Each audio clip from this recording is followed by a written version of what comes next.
All right, so I'm Scott, and I'm here with. My name is Lanto. And you know what?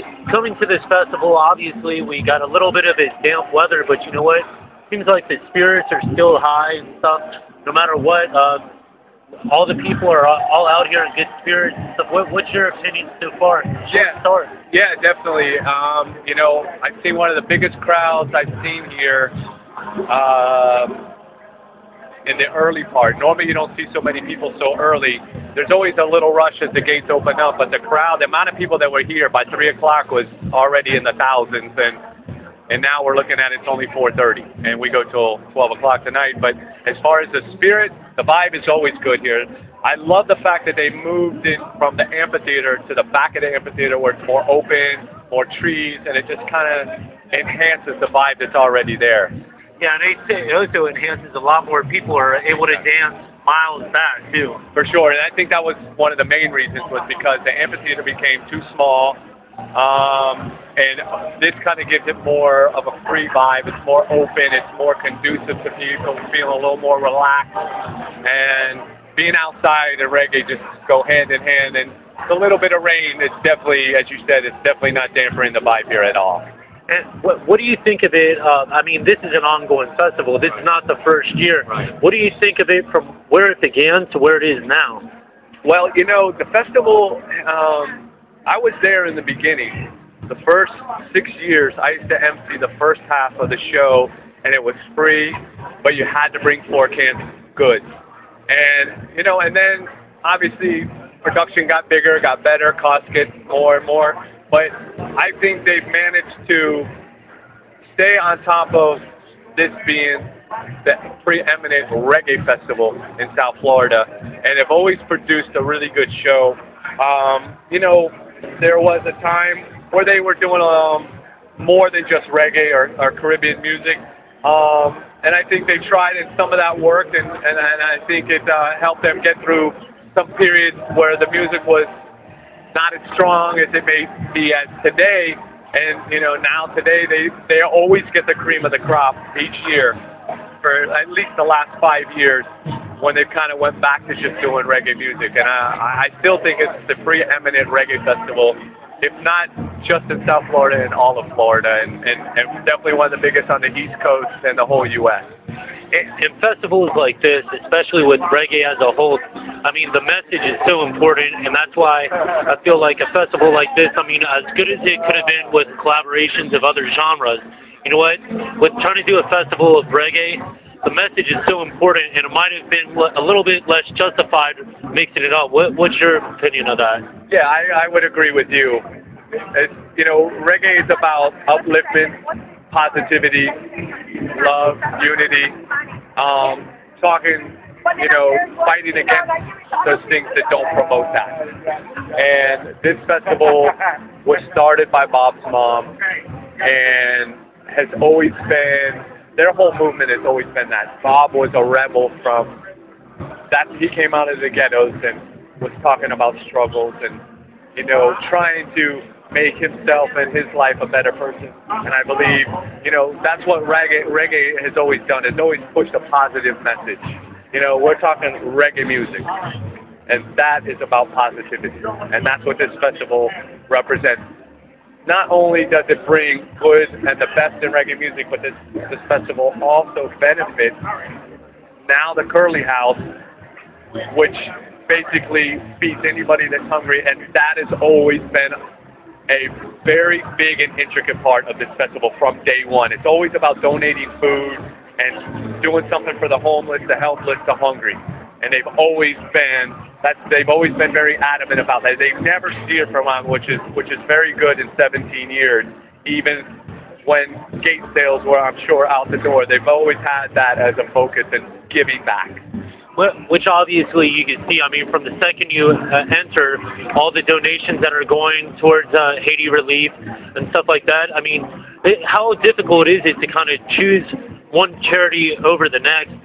Well, this isn't a Haiti charity.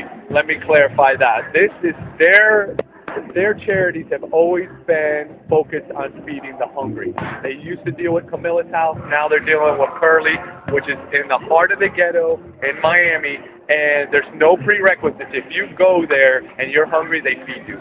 They ask for nothing, no credentials, you don't have to be unemployed, you don't have to have anything. If you're hungry, they will feed you. That's the bottom line, and because some of these other organizations got a little, maybe a little too structured for what they were looking for. So, I think the focus and the aim has always been on that, and it seems to remain there, and I give them props for that.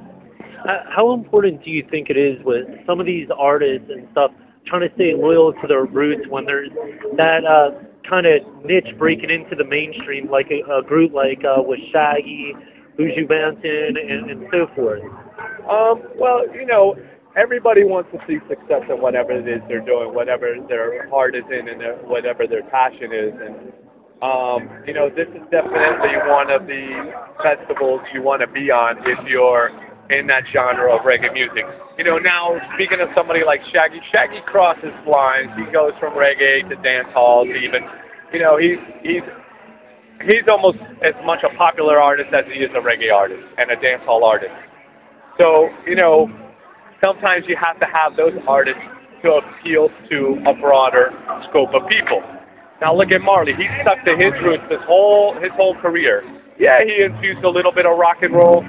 His sons remixed one album with some hip-hop, but he always kept his message and his medium pretty much the same.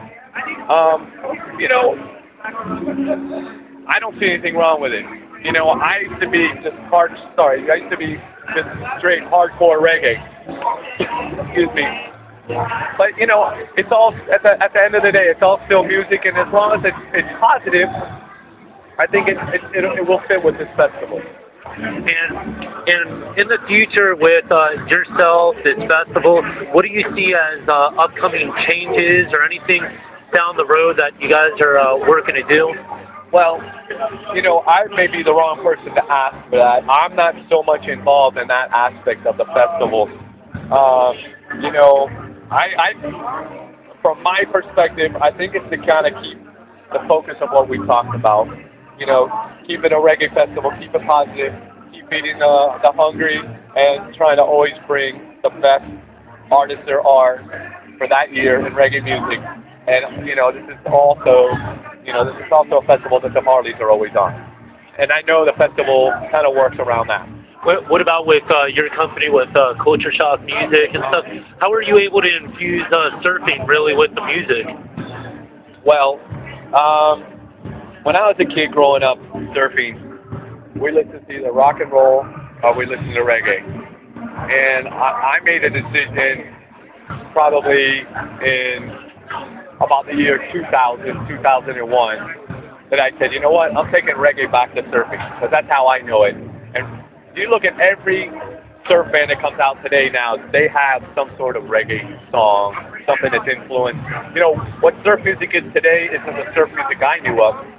When we were talking about the Ventures, the Beach Boys were the pop version. That was surf music to us. Today, surf music is anything that almost has a reggae feel or acoustic guitar, whether it be Jack Johnson and Ben Harper or Slightly Stupid and Sublime, and they're all influenced by reggae, all of them.